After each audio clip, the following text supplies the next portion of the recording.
The only guy that you can halfway compare to him historically, like he reminds me of ... is Charles Barkley, but this is still a completely different thing than what Charles was doing. This isn't it. Right.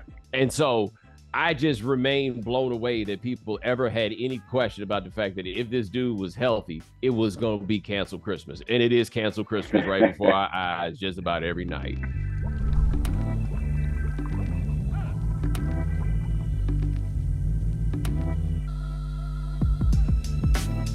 Welcome to another edition of the CJ McCollum Show. Across from me, as always, is the co-host, Izzy Gutierrez. We have a very, very special guest for a joint podcast, the great Bomani Jones. I appreciate you doing this. Thanks again. Truly appreciative. Thanks for having me, man. I appreciate it.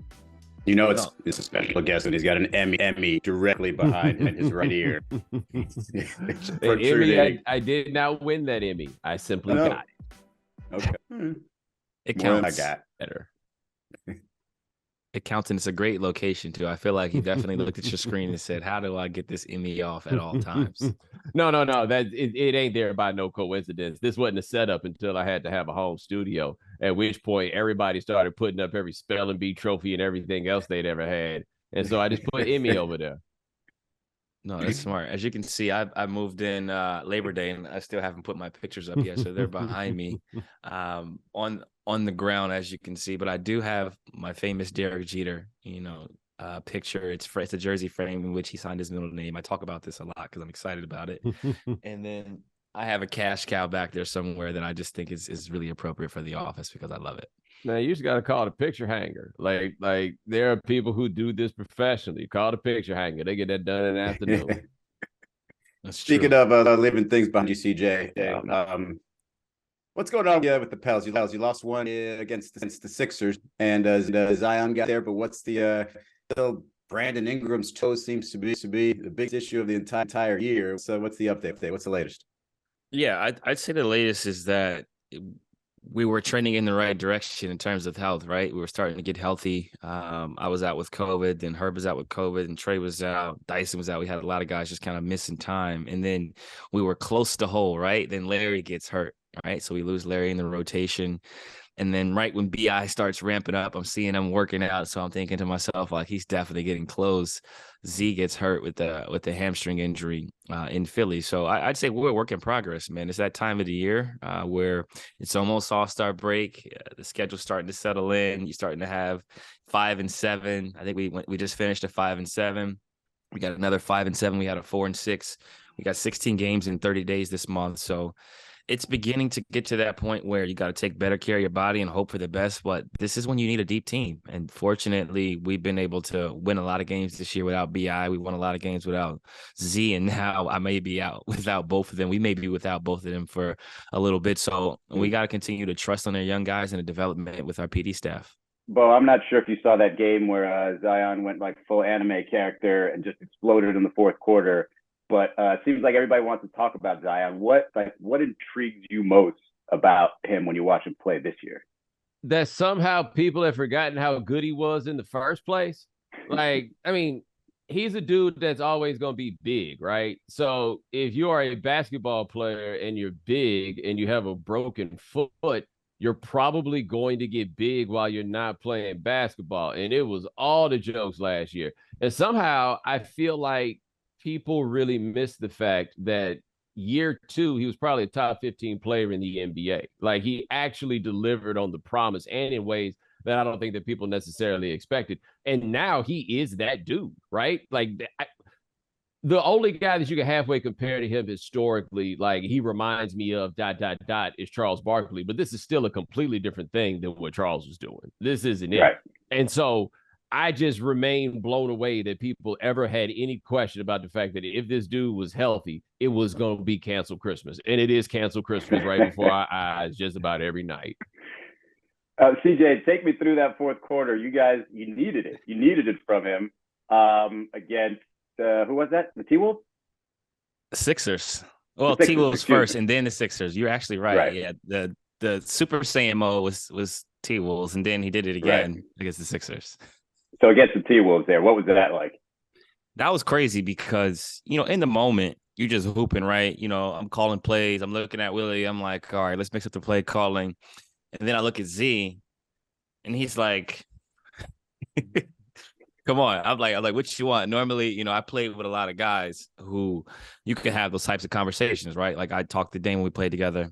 All right, what you want here? Let's run X, Y, Z. Or what you thinking? Like what you seeing? So we're all kind of on the same page throughout the game. First quarter, you call the game a certain type of way. Second quarter, third quarter, fourth quarter, ball's got to be in one or two players' hands right now. My hands or his hands. And then when BI comes back, it's in one of our three's hands, and we make a decision on who shoots and who scores and kind of figure it out. But it was kind of to that point where he was like, he kept snapping his fingers, like, snap, like, come on, let's run snap, which is basically he gets the ball, I run down, I pretend to set a screen, I get out of the way, the big kind of sets the screen, he gets out of the way, and he goes to work. And we ran that for about 12 minutes. And you talked about it, Bo, how dominant he was. I played against him a few times, but you don't really pay attention. When you're playing against a team, you do the scatter report, you move on to the next day, next phase. Haven't played with him now and seen how he just shows up. He's just a gamer, man. Like he scored, I think, 14 straight points. He gets the steal, he gets the dunk. Talked about him being a big guy, shows the athleticism, the strength, the ability to finish, between defenders, the dexterity to kind of go off the dribble. Talked about, different types of defenders guarding him, from Drew Holiday to centers to forwards. Dylan Brooks was guarding him in Memphis. He hit Dylan Brooks for the left to right crossover, goes to the lane. No one jumps. You got it, player. So I just think his dominance was it's wild to see. And I honestly didn't. He does it so much now that I didn't even know he scored 14 straight to finish the game. It was just like we was just flowing and just getting out of his way. Well, one of the things that was interesting to me about him, like at Duke, remembering that when he came in there, RJ Barrett was the number one guy in that recruiting class, and Zion was a bit of a curiosity because he didn't play on the circuit in the ways that other dudes had.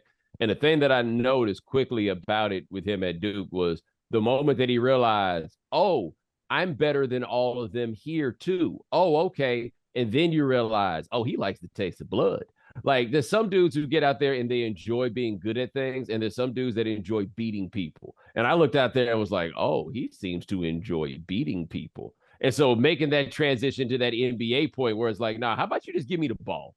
Huh? Why don't you go ahead and do that? Because he's a really nice dude, right? Like the really nice dudes don't necessarily have that part in them. No, he figured that one out. Like, how about you just give me the ball? So the one part about that game that bugged me was D'Lo after the game saying that Zion is out there playing football and we're trying to play basketball. And while I will say it's got the officials flummoxed, like they have no idea what they're doing when they're calling Zion, that's kind of a weak sauce comment. Is it not? Like we were just in the memory of like Shaq in the shadow of Shaquille O'Neal, and you're saying that Zion is playing the game? That's kind of weak. I think when you lose, there's a lot of emotions that goes into losing. When you're frustrated, season's not going the way you would like. I think that kind of probably played a factor in his mindset. I would never say something like that personally. You win, you lose, you feel like you didn't get the right calls, then just say that. But to say he's playing football and we're playing basketball, I think he's just a physical dude, right? And it's hard to referee the way he plays because he's aggressive, he gets hit, he delivers blows too on the other end, and it's just a matter of what's marginal contact and what's not, and he doesn't flop. And that's the difference between him and a lot of guys. I played against guys who get to the free throw line 10 times because they're trying to get to the free throw line 10 times. He's just trying to finish. He's trying to finish through you, around you sometimes. He's just trying to get to that hoop any means necessary. He don't know how to throw his head back. He don't know how to grab your arms. He don't know how to do none of this stuff. You wouldn't believe it if he did. It's like, oh, no, that didn't affect you. Look at you. Right. No. So he's earning his fouls. And I'll just say this. When he gets fouled, like he probably was fouled 3 times before they called it because he's so strong. Now you just see it on the back end. No, but I mean, what dude was saying, and I could understand this in the situation. What he was basically saying is, man, what are we supposed to do?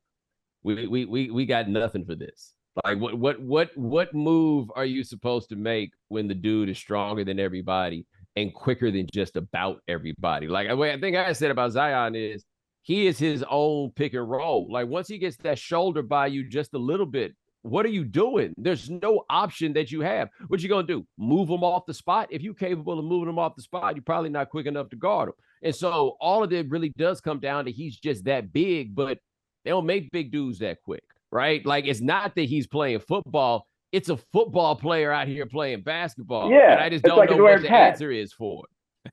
Because, like, you want to take it, like, if you're a defender, you're trying to take a hit in the chest, and you feel like you do, but it wasn't Zion's chest. It was like Zion's shoulder because he's just so wide. So it's just like they're confused. And I mean, I think eventually they'll figure out a little bit that maybe just, don't try to take a charge in front of him. But CJ, we talked before at the beginning of the season early in the season on how all the scoring was so high, and it was like 7 or 8 players scoring 30 plus, and we're all like, relax, it'll all settle down.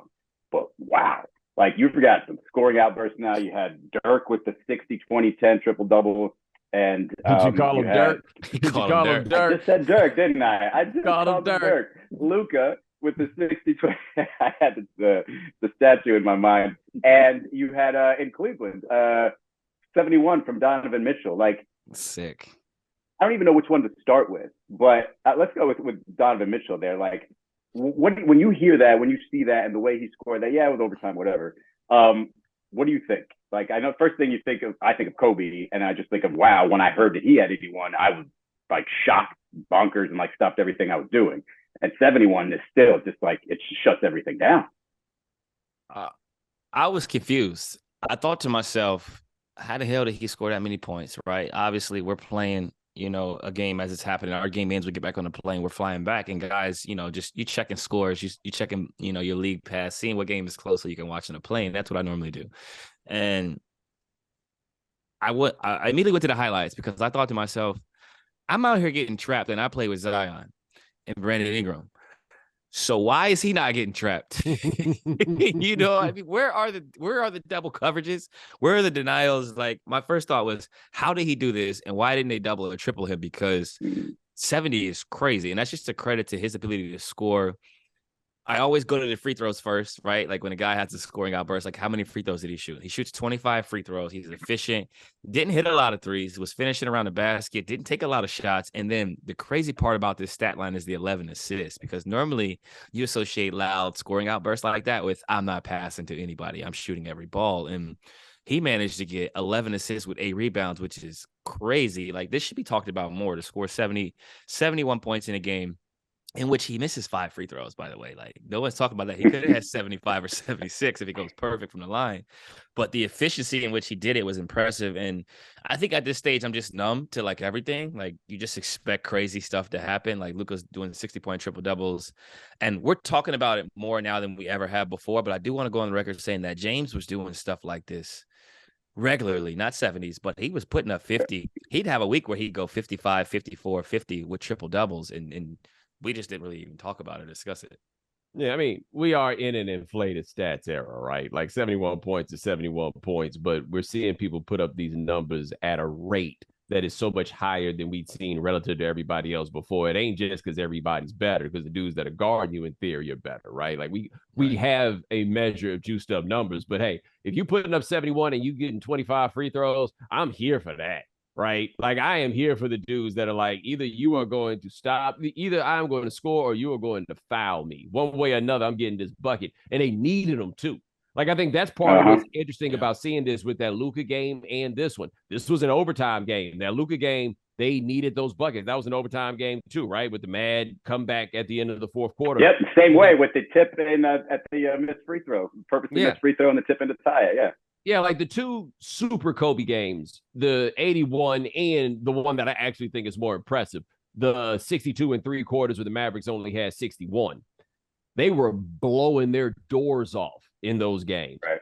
A lot of these big number games we're seeing, these are actually competitive games. I don't know what to make of that part. And so this is, it's even probably worse for Billy Donovan when you say not only did they not trap, he had 55 after halftime, so it's not like he was, on...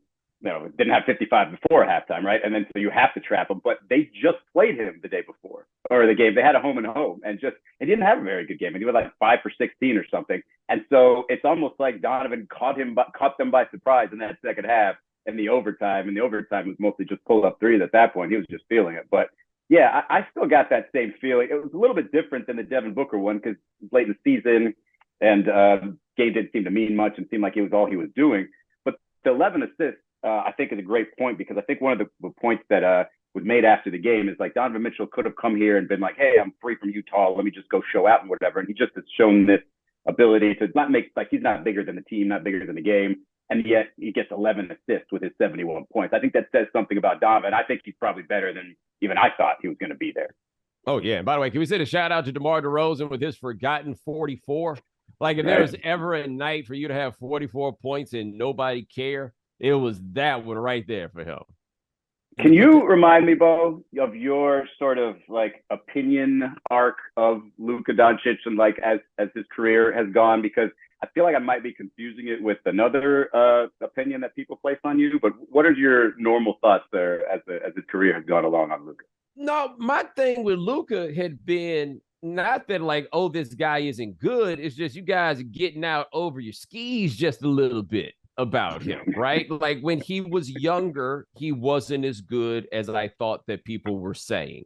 Now he is every bit as good as people said he was 2 years ago, right? Like that's where I've gotten on it. My question about him, and I don't know how much of this is about him, about the organization or whatever, but there's only so much winning you're going to do using 38, 39% of the possessions, right? Like that's the question that I've got, because he needs help. And part of that, to be fair to him, is Mark Cuban's done a bad job of building teams for the last 10 years, right? So I don't know how much of that is him, but I'm saying if I'm coming out and I need somewhere to play, I don't know if I want to go play next to the dude that's going to have the ball all the time and do every single thing with the ball. But he's playing much better defense at this point, and it has become kind of more acute and observable how badly they need him to take all of these shots and to do all of these things. But he is a one-man show in a way that we rarely see in the NBA, and it's wild impressive. One-man shows just don't win that much, though. So there's a fair question to ask about where we go from here. But no, I am not a Luka hater. I am not a Luka truther. I am not a Luka denier. I am y'all know what y'all was out here doing with this dude and why y'all was so damn excited about him. And I'm glad that he actually got good enough to match up with what they was out here doing. You used a skiing analogy. Do you actually ski or not? That's why I was wondering why. Nah, let me tell you what is not for recreation: cold weather. CJ, you mentioned the James Harden thing, right? Because they said we've been doing this, or we've seen this. So isn't that enough, at least recent proof that that's not really going to work in Dallas, or is it different in your eyes?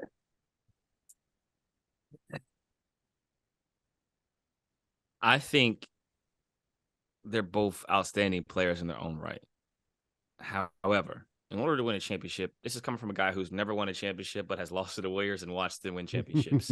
So I know what it looks like. I don't know what it feels like. Haven't experienced it, but I have watched a championship caliber team. You need depth, you need role players, and you need more than one star player. And by star player, I mean like you got your planet, right? Steph Curry, let's call him a planet. I like to use that analogy. You got your planet, and you need stars around that planet that align right in terms of the Klay Thompsons of the world. You need a star in a role in Draymond who does different things, and then you need that like miscellaneous star who might pop off, right? Like once upon a time it was Harrison Barnes, another time it was Andre Iguodala. So you need a collection of players who fit certain types of roles but are capable of winning one game here or there. And then you get to the playoffs and you need a role player to win you a game. A Looney, right? You need a Looney on your team that can win you a game by offensive rebounding, setting great screens, doing the things the Lukas and James aren't going to do. I'm not saying that they have that. I'm not saying that they don't have that, but you can look at their roster and tell if a guy has to have a 38 or 39 usage rate, that tells you what's surrounding him. Well, I guess that's the both point. Can you still be a number two that you need to be next to him? And because it doesn't seem like he's going to be as effective off the ball. So I feel like James has been kind of that example the last couple of years. But I will say this in fairness, to jump in right fast. Luka's gotten better off the ball this year than he had been previously. Because that's the real holdup with James Harden to me is if James Harden ain't got the ball at the top of the key, ain't really nothing for him to do out here other than make sure y'all don't get called for a technical foul. You know what I mean? Like Luka's gotten better at that part. And that's what you got to be able to do. I think you need certain types of skills around him. You need catch and shoot guys. And I think that was one of the issues with James when he first left and he was playing with K and Kai, is that he was used to having the ball in his hands and he wasn't used to playing off the ball, catch and shoot opportunities, cutting, doing that little stuff that like the Klay Thompsons of the world do, stuff that I had to do. Like guys who are good with the ball, but also able to move without it. I don't know if he was ever put in a position to do that. So then it was uncomfortable 10 years later to be asked to do something you haven't done, for most of your career. For Luka, I think he's starting to learn playing alongside Spencer. Spencer can handle the ball. He can score. He can run, pick and roll. And now you got the likes of Christian Wood. You got some of these pieces who can score and kind of like do things on their own. So he's getting more comfortable with exploring, not having the ball. But I guess to answer your question, we've never seen it happen, which leads me to believe that it's hard to do and probably not realistic. There's never been a team with a guy whose usage that high win a championship, right or wrong. It's never happened, right? I don't think we've ever seen it before, until this recent era. Yeah, like because Giannis had crazy high usage numbers in the regular season. I'm not quite sure how it went in the postseason. You know what I mean? But like, it's different, like, and it's also different. It's different when you have that level of usage from a dude who is getting those buckets so close to the basket. Yeah. And so like the thing for me this year with Luka that's different is that, and this was a thing that frustrated me in people's analysis of him before, is that he's one of those dudes that seemed like a better shooter than he actually was. Like when you actually looked at how many shots he was making, it wasn't quite what it was. This year, he's been cold as hell from deep. Like if he's making threes at that rate, then it's really, really, really tough to do. But the question you're always going to have once you get to the playoffs and you game plan for these people game after game after game in a row, you can't just have one dude out there. Like they're going to come up with something to do with that. Like we saw that year that looked like Milwaukee was walking to the championship, and then Nick Nurse, who I didn't think could find his ass from his elbows as a coach, all of a sudden turned into a genius after game 2 of the Eastern Conference Finals that year. Toronto went to the championship because they were like, okay, so we're just going to put a wall around this dude when he gets in the lane and see what happens. And shut him down. Yeah, and I think to follow up with that, Giannis, differences in his game style of play, but also the fact that Chris Middleton is the closer. So that's the difference, right? Giannis will have high usage the entire game, but when they need a shot down the stretch of the game, they're going to Drew Holiday or Middleton, right? Like Giannis might take the ball out and they'll draw up a play for Middleton to hit the shot because that's kind of what he does. Like he's the scorer down the stretch. Drew Holiday is the scorer down the stretch of games. Obviously, Giannis scores throughout the entire game, but I think the difference in Dallas is that Luka's taking that shot down the stretch of the game. Like we all know that. Spencer's hit some game winners in the regular season, but how comfortable are they with doing that in the playoffs and beyond is, I guess, something that we'll see. It's almost like you don't have to really, or shouldn't really scheme against them that hard in the regular season, because just in case when you face them in the playoffs, you can hit them with the doubles and he'll be a little bit surprised. But I feel like Luka's the type of player who figures everything out so quickly that maybe he can break that curse. He can be the guy. Not to say that James couldn't, right? But if they threw something entirely different at him, I think it felt like, hey, you just got to turn around and run a 4-on-3, and I'll just stand here and take the double team. I feel like with Luka, he's not going to settle for that. Yeah, he might not settle for it, but we asking for a lot. So I keep saying, man, he ain't the best player that we have ever seen, right? Like he is not at a point where I feel like we like nobody's ever done this before, but Luka can. That's where I feel like we get into a measure of overreaction. Because look, they got to the conference finals last year, and that was really impressive. And it didn't hurt that the Phoenix Suns were about the business of beating themselves by the time they got to the end of that series. Like they were not a legitimate championship threat. They're not a legitimate championship threat this year. No. Like looking at the roster, and that's why I'm like, the question isn't can he do it? The question is, when is Mark Cuban going to do something about this? Like they have had for the last 25 years superstar level dudes that they have committed measures of malpractice when it comes to surrounding them. Like when you go back and look at what Dirk was in the mid-aughts up into that championship run, and you can remember them making the finals and all of that stuff. But you really go back and look at those rosters, man. Dirk did a lot of heavy lifting in a way that I don't think we gave him enough credit for at the time. And now they're doing the same thing again with Luka. And I mean, at some point, somebody's going to have to look up and be like, look, I understand you own the team, but this has got to turn around. Are there reasons that franchise is unattractive? So I can't think of any. Like people have fun in Dallas. You ain't got to pay no state income tax. The only thing that I would think makes that unattractive would be who's in charge. And I don't have any like direct evidence of that. But why can't every year they go into that we got cap room, we gonna get somebody, and then they never get anybody, or they get somebody and then Dirk would be giving them back money, which I'll be damned just to be out there still losing. You know how mad I'd be if I took a pay cut to still be like 47 wins. Almost good. I mean, enough. Probably this mad. For the record, Shaq had a 30.4% usage rate in the NBA Finals for his career. 30 NBA Finals games. Probably would have had more. He would have more if he ain't played with Kobe. Kobe's like, don't you worry, Shaq. I'll keep that usage rate down for you. But see, that's the difference, right? Like you talked about it. A high usage rate for guards is one thing. Shot credibility, having to make tough shots in the playoffs, going against double teams. That three-pointer is very important to you and your success. And when you're 7 foot and you can dunk everything, you should have a 30 usage rate because you dunking everything. Speaking of teams that nobody's taking seriously, the Nets have won 12 games in a row as we record this podcast, and 16 of 17, the only loss coming to the Celtics. Wow. I think Bo probably phrased this the best before we started. What's it going to take for us to take the Nets seriously? Honestly, it's blasphemy that this isn't being talked about more because they were in the press a lot. Yep. When things weren't going well. And that kind of shows you how this world works, right? This is why y'all hate us. I don't hate you guys because at times I am one of you guys. I would hate us for this. I think it's unfair that whenever I turn the TV on, I don't turn the TV on much anymore.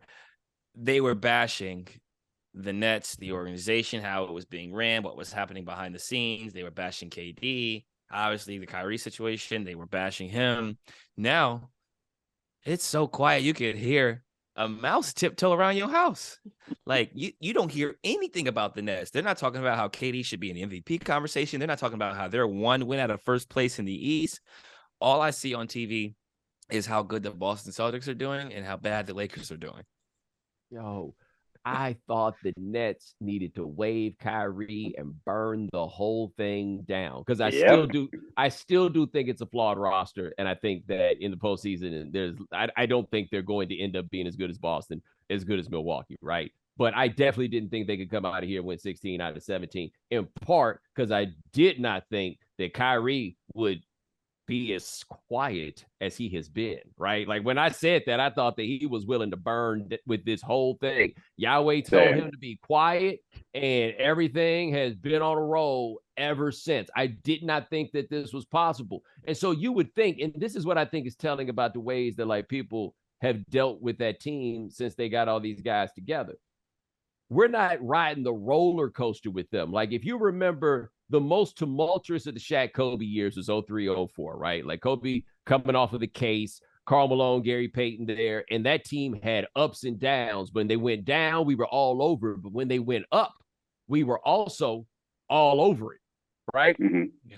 We ain't done nothing with the up on this. They did the up, and we're like, who, football, right? We broke away from football season to try to get Kyrie up out the paint and everything that we did. So it's not even that excuse anymore. We've just decided that team only rates if they are creating controversy. Like this would terrify me if I was running the league, because if these guys can win 16 out of 17 and that's not a lead story, what in the world has happened to the way that I don't want to say casual fan, but the non-diehard NBA fan is consuming this? Because that's really impressive what they're doing.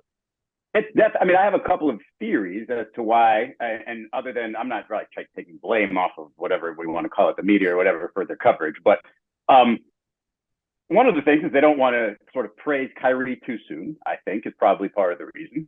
Whether that's fair or not, I think that's part of the reason. I also think that just with this team, we've seen inconsistency. We've seen them really high. And when they first got together, we rode those highs with them. We were like, hey, look at these guys. They might be able to win it all without defense. And then, it crashed, and now we're seeing the off season, and now, hey, they're sort of teasing us. And this is crazy, just a tease, which is this win streak that they've got going with this possibilities when, you said it, I think it's a flawed roster too. I think Nick Claxton had made huge leaps defensively. And among the things that the Nets have done that's crazy impressive, Ben Simmons, no jokes. Like, I don't hear any Ben Simmons stuff. He's been playing, decent games, and I don't hear anything about Ben Simmons on social anymore. And so, yeah, I think I think those reasons are probably why. And I think by the time this airs a couple of days from now, you're probably going to have the Nets on the top of all your rundowns because people are going to look and say, damn, they've been playing great. Like Kyrie, 11 of 14 against the Spurs. While KD was 10 of 14. It's absolutely ridiculous how well they've been playing. Yeah. He's like 6'1". Like Nate Robinson. He's very at peace right now. And I think the cool part about this whole situation is that a lot was made about what happened in the beginning of the year. And a lot was made about his character, what he's like, how he is in the locker room, how he affects those things. And since that moment, you've talked about it. No one has talked badly about him, but no one has talked about how well he's playing. Like this guy is averaging, and I'm going to read this, 26, 5, and 4 on 49, 37, 90. He's shooting the ball extremely well. And we know Kai loves to shoot tough twos, the shot everybody hates in the analytic world. He shoots and makes tough twos. KD is killing. And no one is talking about how Jacques Vaughn has single-handedly helped turn this, I'm going to use the term dumpster fire. It was the dumpster fire. He's turned this dumpster fire into lean, mean cuisine. Even KD was telling people on Twitter, like the Nets have you going crazy when a guy was predicting a championship. And yet here they are, probably a couple of weeks away from everybody maybe saying, hey, predicting a championship there. Dude,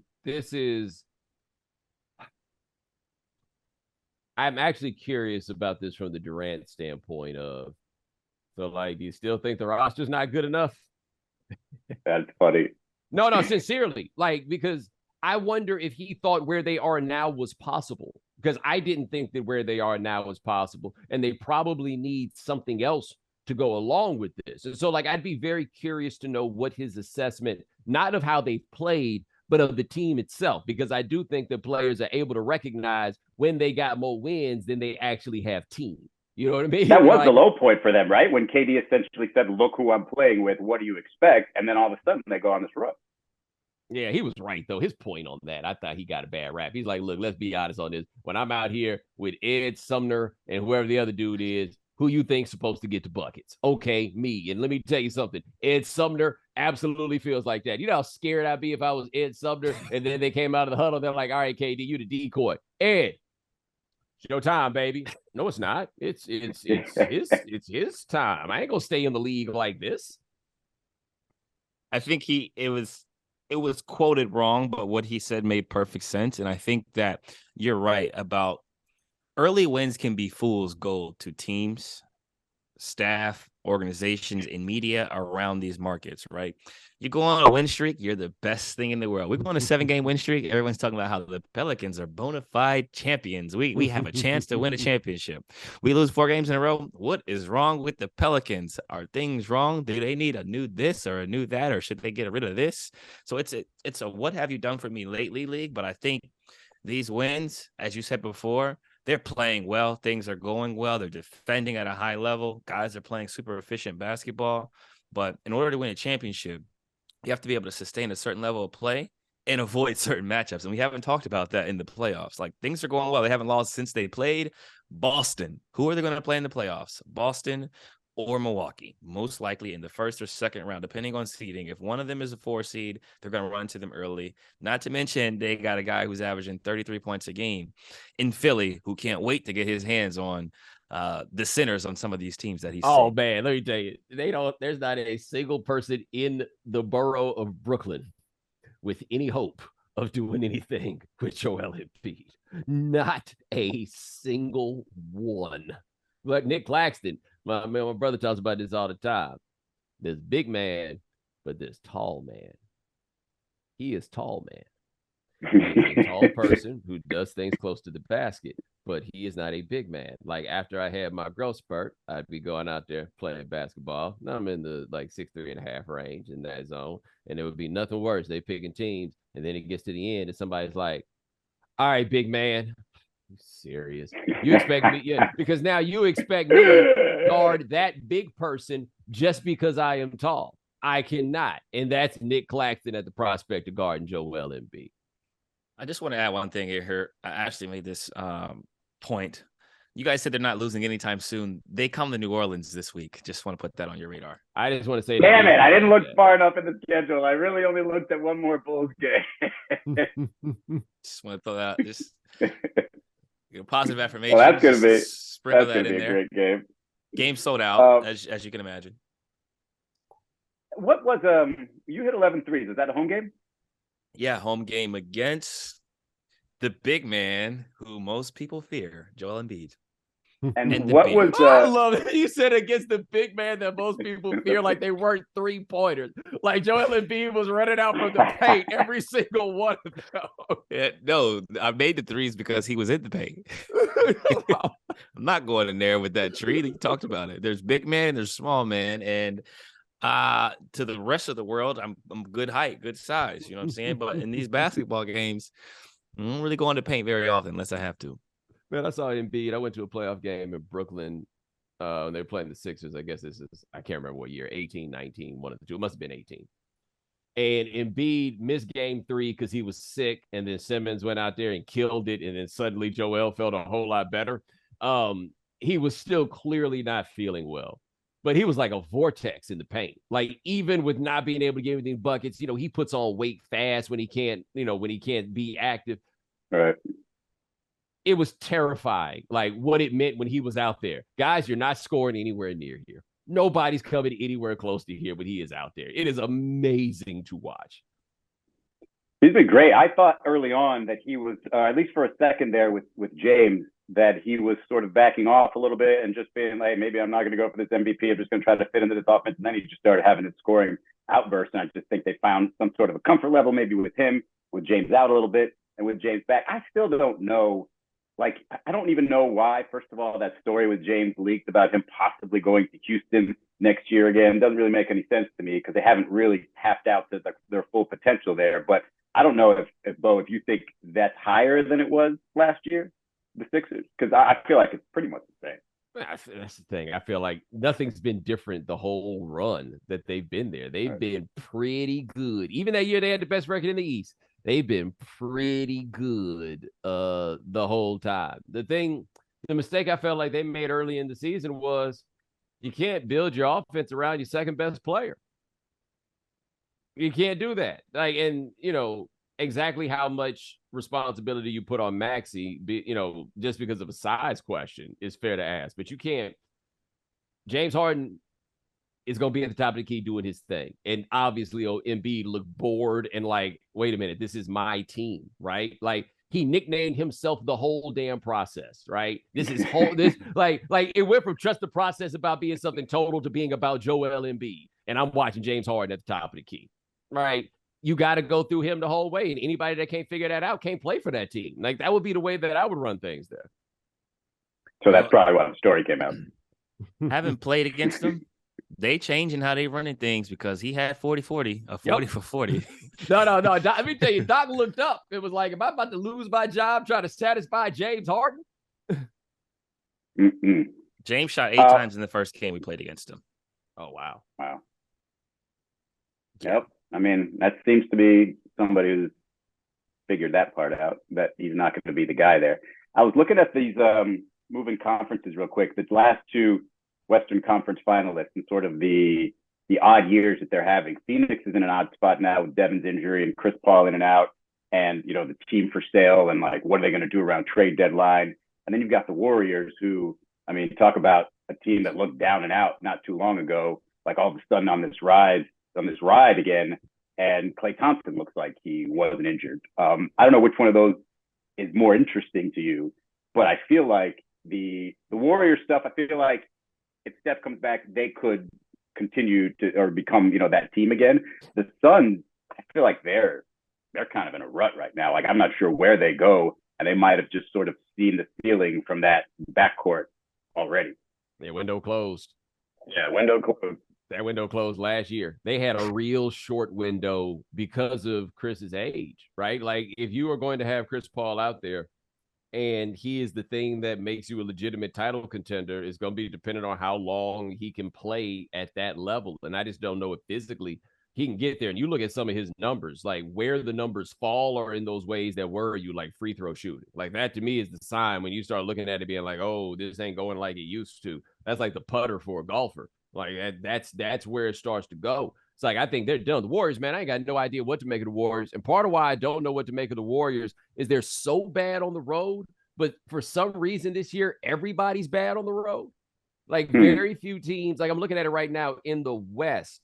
Every team in the West is 500 or worse on the road. Only 2 teams are at 500 on the road. And the Warriors are 3-16 on the road and 17-2 at home, which is not what you expect from a team with a championship pedigree. Like, I just don't have any understanding why it is that everybody in the league is so bad this year on the road. There's 3 teams with winning road records in the entire league. It's Boston, Brooklyn, and the Knicks. So if you live in the Northeast, you really like to get away, apparently. I don't know what to make of the Warriors either. And I feel like it's one of those things where, and this is what CJ or both of you guys were mentioning, it's like we don't really talk about the games enough in the NBA. We want to see the drama. We want to see the transaction. We don't talk about the actual games. And like everybody just kind of wrote it off Klay Thompson and said he was done after a little bit. And now, and like the thing I love about Klay is he was very obviously hurt by all the write-offs and then is doing this. And like, I don't know what you guys thought about him talking trash to the Memphis Grizzlies, but that was one of the more disrespectful gifs, I think, in NBA history.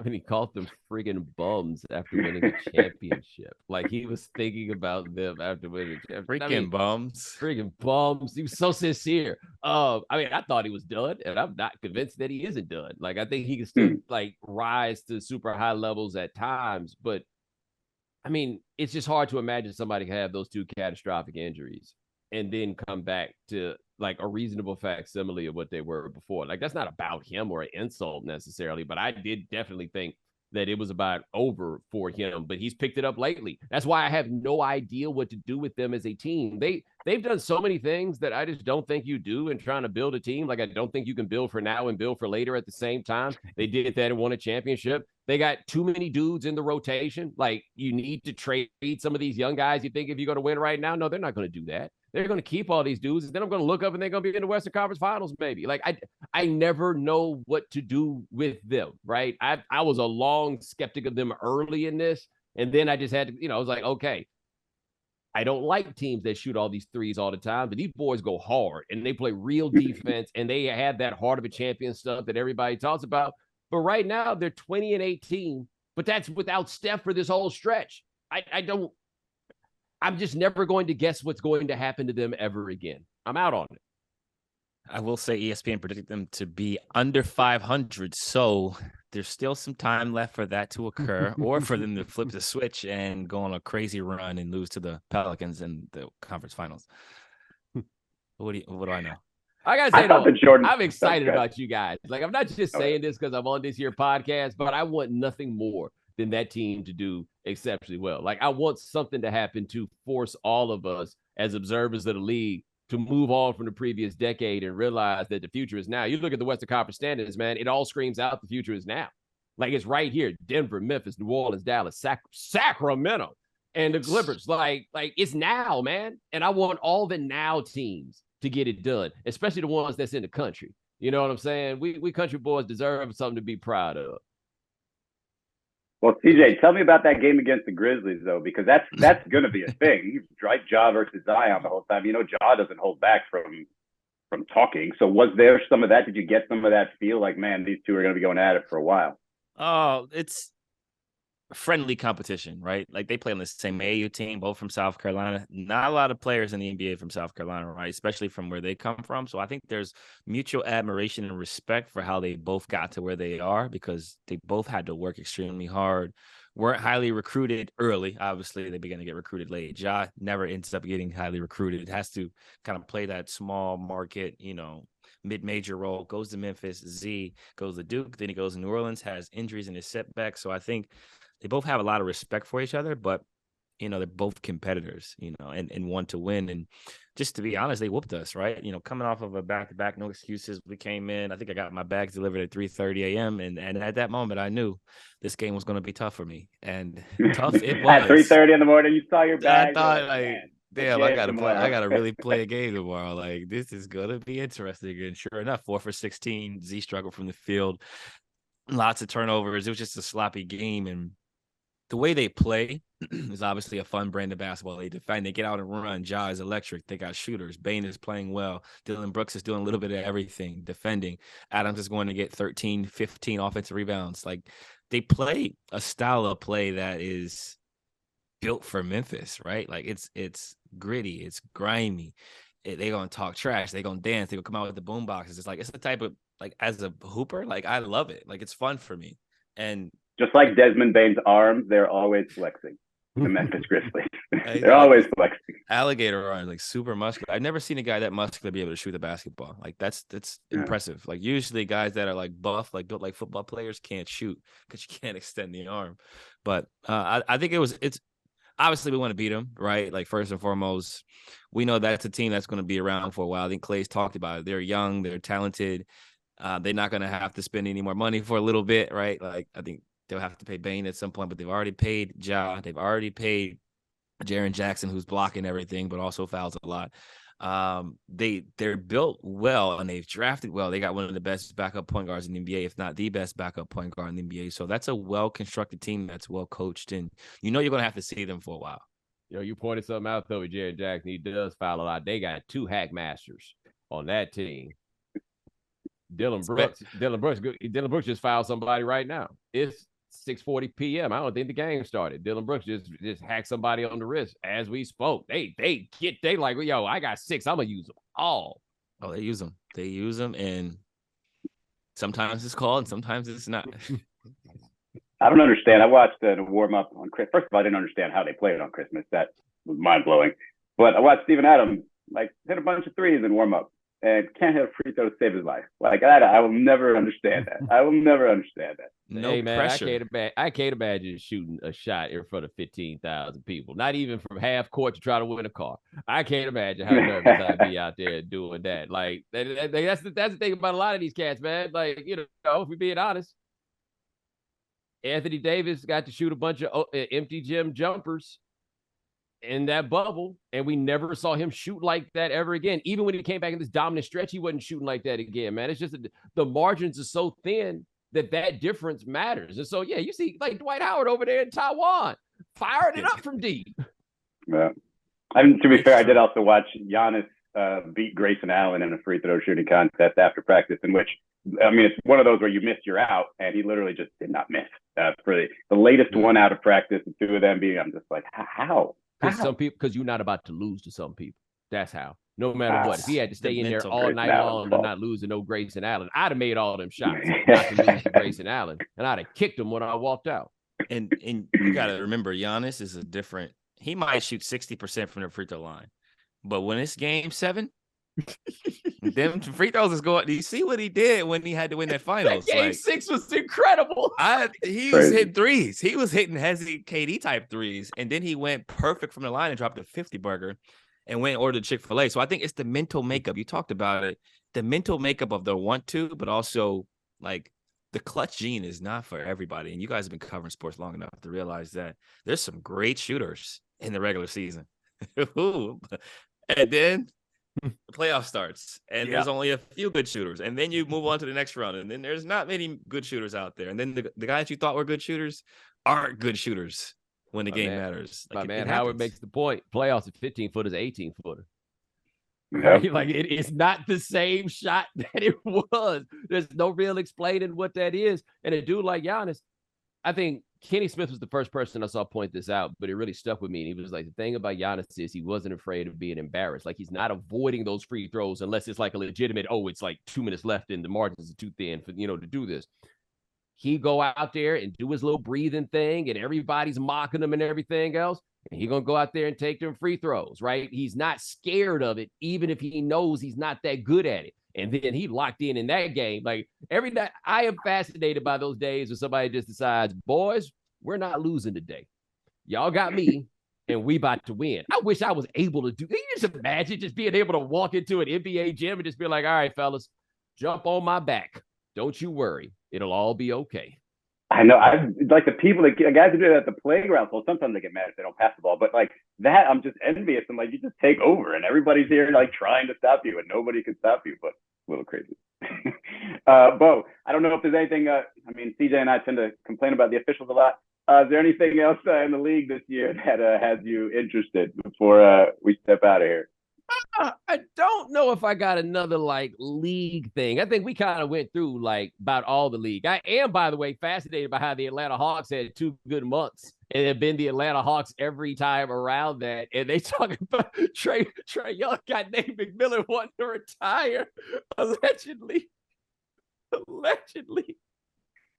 I don't understand that there can almost never be sustained success in that organization. It's Atlanta. It's Atlanta. It's not simply about the organization. Outside of the Braves at various points, that city, for whatever reason, just is not conducive to winning. But hey, man, they made a decision to give a lot of power to a little bitty guard who shoots a lot of really far threes and doesn't make as many of them as you think, but is also a dude that when it comes down to it and you need a bucket, he's one of those guys that can go do it. And I don't know what you're supposed to do at that point with them. Like, it looked so promising 2 years ago, and now it look like the Hawks. Like John Collins, man, I'd hate to be that dude. Why would you hate to be John Collins? I'd hate to be John Collins because you're not going to make me think John Collins can't be better than what this is right now. And it's just perpetually in a, they should probably trade him. He kind of wants to be traded, but he ain't going nowhere. He's just like, they're mediocre. He's not going anywhere. And you're not going to make me believe that he just got worse than he was 2 years ago. I very much feel bad for John Collins. That's why I asked you, because I think he's one of the, I enjoyed talking to him very much. I think after he got that deal a couple of years ago, he thought he was going to be more leadership role and take over, more of like a 1A type 1B type of guy. And it's just like, nope, he's just kind of there. And we're not really seeing him flourish, really. All right. So apparently what Bo wanted to do was take out Atlanta on the way out. Just like he gave Anthony Davis a little bit ago. We'll ascribe that to CJ not wanting to be critical of another little god in the name of solidarity. Just scratch my head, man. Yeah, I know, man. That's why the Hawks can turn things around, man. Yeah, that's what I'm doing the work for. You know what? I give you an easy segue out of this. Game Theory, HBO Max, Season 2, January 20th. Come join the party. January 20th, HBO. That's dope. So how has that been going, Bo? It's been like dream come true type of stuff, right? Yeah, dream job. It's been fantastic. It's one of those situations where in my career, I kind of got some like understanding and parallels to like watching athletes in like growth positions. And sometimes it's your time where you're like, yo, I probably need to have my own team, right? Like I need to be the guy somewhere. And I didn't realize before that I was in that place. And then I got started doing this. And I was like, oh, no, this is where I'm supposed to be right now. Not even from an ego standpoint, but just from like where my work has gotten. So no, man, it's been fantastic to be able to do this, man. They sent a car to take me to work every day. You know what I'm saying? Like, I'm loving it, man. I'm really looking forward to getting out there. Well, more people need to hear what you have to say and how you explain things, seemingly so intricately, but so simply at the same time. Like, it's just, you really obviously don't need to hear from me, but great at this. So keep it up, man. And every time I get that text that you tell me that, hey, by the way, Walker Kessler is actually a really good college player, I'm like, damn it, do you know everything? I only knew that because when Hubert Davis took the Carolina job, Walker Kessler said he wanted to transfer. Hubert's like, no, you don't quit. You don't leave. And I was like, let me look this dude up. And then I looked him up and it was like, oh, he's absolutely a Roy Williams guy, a skinny 7-foot white dude. Yeah. I was like, yeah. But that means you can run. I like that was why I knew who he was. I just wanted to help you out. No, thank you. I appreciate it. All right. No, this has been great. This has been awesome. I appreciate you spending the time, Bo. And as always, Izzy, great conversation. I hope our listeners enjoyed it. I hope New Orleans continues to win. I think the news just came out. Zion's expected to miss multiple weeks, as Woj quoted. So hopefully Big Fella gets back sooner than later and healthy. And hopefully B.I. returns sooner than later with that toe so we can get some more wins.